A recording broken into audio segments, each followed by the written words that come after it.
Hello, everyone, and welcome back to another episode of the Marketing Reseller Business Podcast. I'm Stephanie, your host with Lady Suburbia and Biz Marketing Coach. This is your go to guide for everything reselling, e commerce, and small business marketing. If you're a reseller, side hustler, small business owner, or you're just getting your feet wet in the e commerce world, you're in the right place. So there was a little break the past few weeks with recording a podcast. Life happens and I'm back on schedule. So I'm excited to dive in to today's topic. Are reseller and e-commerce events actually worth your time? Now, if you're like me, the calendar fills up pretty fast. There's always something going on with appointments and promotions and sales and sourcing and listing. And then you add on personal and family responsibilities. So when another event or conference pops in, like the one recently announced, which was eBay Open 2025 happening August 12th to 14th in Las Vegas, the first thing you ask yourself is this worth my time, energy, and money? So let's talk about that today. I'm going to share some real insights from my own experience, the benefits and drawbacks, and how you can decide if these events fit into your business journey. So let's get started. So I'm going to take you back a little bit. Over the years, I've attended a wide range of conferences and events, from small business development events to nonprofit leadership events to e-commerce specific gatherings like eBay Open and Poshmark local meetups and Blog Elevated and so many other conferences. And some were local and some I had to travel to get to. But besides those conferences, just for the business, I've also attended things when I did contract work and I was employed.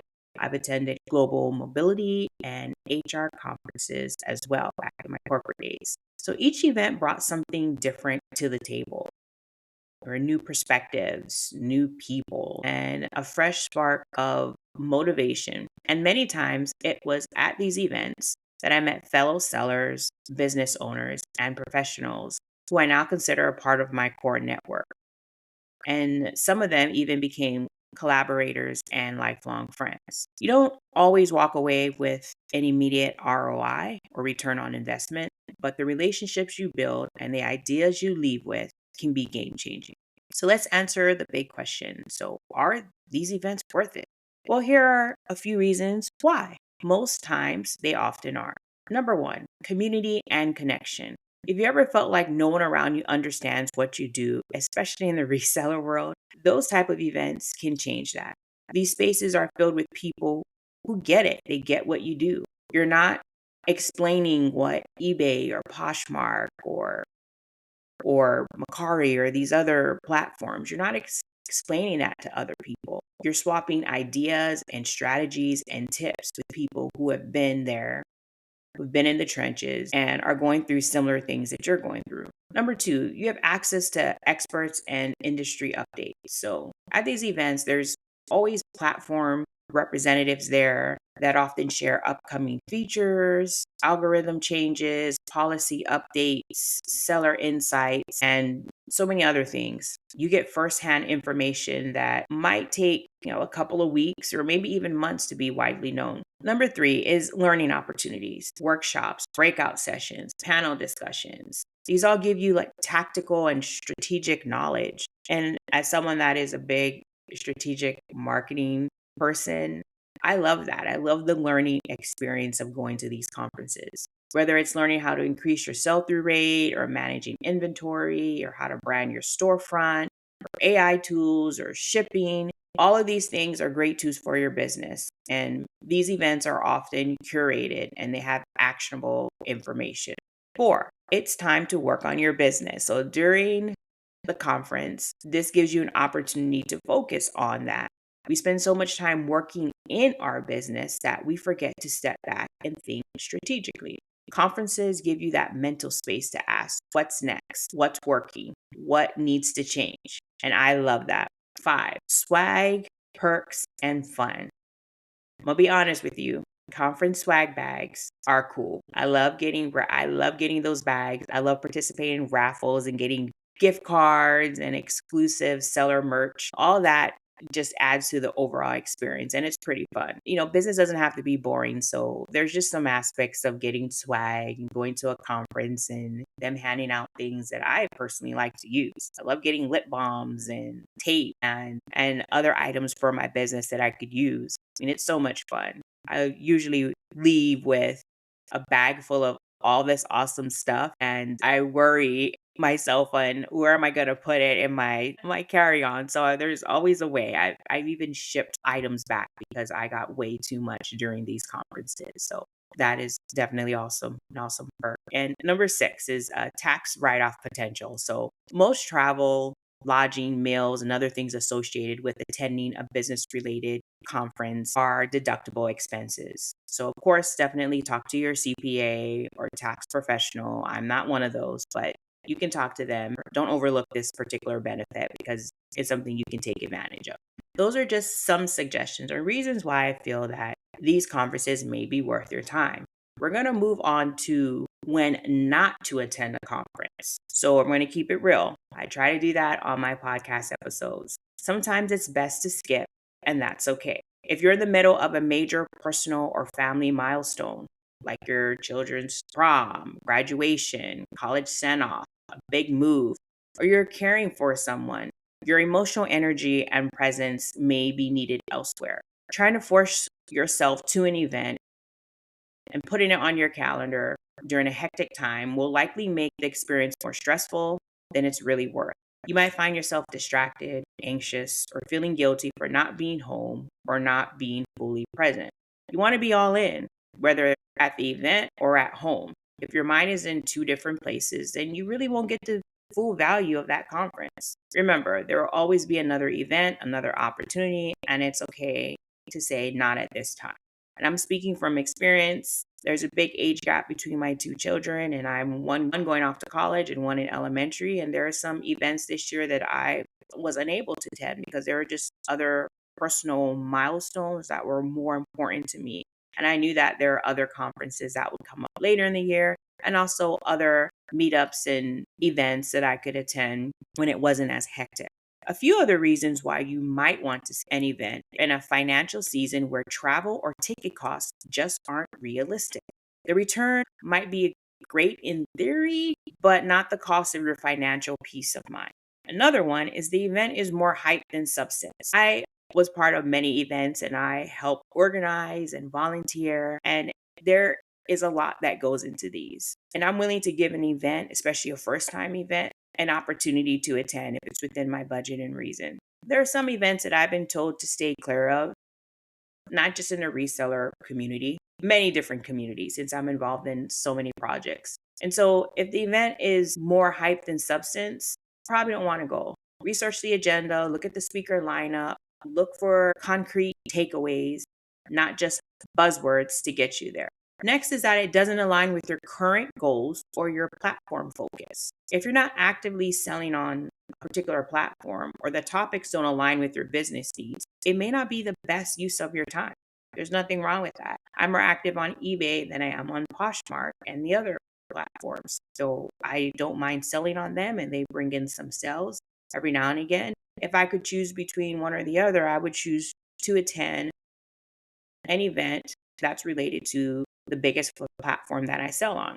And I may consider the others, or at least maybe look at a virtual option for the others. And another reason why it may not be worth your time or worth attending is you're burned out. You need to rest, not do more. Conferences can be exciting, but they're also very draining. Sometimes what your business needs most is a well-rested you. Now let's move on to budgeting and planning for events. So if you decide that you want to go to an event, whether it's eBay Open or another conference, this is just some extra bonus stuff. Start planning now. Set a budget. Decide how many events you can realistically afford per year. For some, that's one big conference, maybe eBay Open. And I just want to put a disclaimer, this show is not sponsored by eBay or eBay Open. This is just my take on attending conferences and if it's going to be beneficial to you. So on that particular budget, as I mentioned, decide how many you can attend per year. And it may just be one big one, or it may be a few smaller ones. You can factor in things like event ticket, flights or gas, hotel accommodations, food and rideshare, merchandise, or even vendor shopping. If you want to buy some things from some of the vendors that will be present, you may have a budget for that extra discretionary income while you're out attending the conference. Start saving. Treat it like a sinking fund. If an event is $1,000 and it's 6 months away, then you only need to set aside about $42 a week to cover it. Totally doable. Sometimes when you're breaking down those goals, it's more manageable when you look at it from a weekly point of view instead of looking at the big picture. It allows you to not be as overwhelmed. And I don't know about you, but $40 a week is pretty manageable for me to save in my small business. Another thing in terms of budgeting is you can look for sponsorships or business grants. Sometimes your local organization, chamber, or even your platform. I don't know how often these happen on platforms, but some organizations may offer grants or conference discounts, early bird discounts, all those things. So do your research and add those costs to your budget. Now, if for some reason you have discretionary income, if you've been planning to go to this event for a very long time and you can just use your card, your credit card, no problem. For those of you that are watching your money a little bit differently and may not be able to just pay at one time, this gives you an option to start budgeting for conferences that you would like to attend. And next, we're going to go over what you can expect at events like eBay Open. So let's say you decide to go. Here's a taste of what you might experience. Seller success stories and live Q&As, platform-led workshops, networking lounges, roundtables, product demonstrations, maybe early access to things, sneak peeks, marketing and branding sessions. There's probably going to be photo booths and community walls and lots of food and snacks and interactive spaces. There may be a music aspect or some type of outside community events that's not held maybe on site where the conference is, but off-site events. And that is just scratching the surface. Whether it's in Las Vegas or you're attending something more local to you, these events often at times for me leave me feeling refreshed, reconnected, and reorganized. And this episode is just the beginning. Over the next couple of months, I'm going to be popping in and doing part 2 and 3 of this particular series. And I'm going to be breaking down how to prepare for a conference. That will be one podcast. And another one will be what to do while you're attending a conference, how to make the most of your time and to avoid burnout and be strategic. And I also record a podcast to talk about post-conference strategies, how to follow up, apply what you learn, and turn insights into actions. So, are reseller and e-commerce events worth your time? In most cases, absolutely yes. If you're ready, open-minded, and able to make the most of it. But it's okay for you to wait until the timing aligns. No guilt, no fear of missing out. It's your business journey, and there'll be many other events if you don't attend this one coming up for eBay Open or Poshmark or any of the other ones. If you've attended an event you love or you're thinking about eBay Open 2025, DM me on Instagram on the Marketing Reseller Podcast or send a message. I'd love to hear from you. I love to get insights and some tips. So I feel like I'm pretty experienced, but I can always learn from other people. I take that all in. I love growing, particularly growing my business and growing my network. Now, if you found this episode helpful, be sure to subscribe, leave a review, and share it with a fellow reseller or small business owner. We appreciate the support. This does help the channel grow, and we want to grow this community together. Thanks for tuning in. Until next time, keep marketing, keep reselling, and keep showing up. This is Stephanie with the Marketing Reseller Business Podcast, and I'll catch you on the next episode.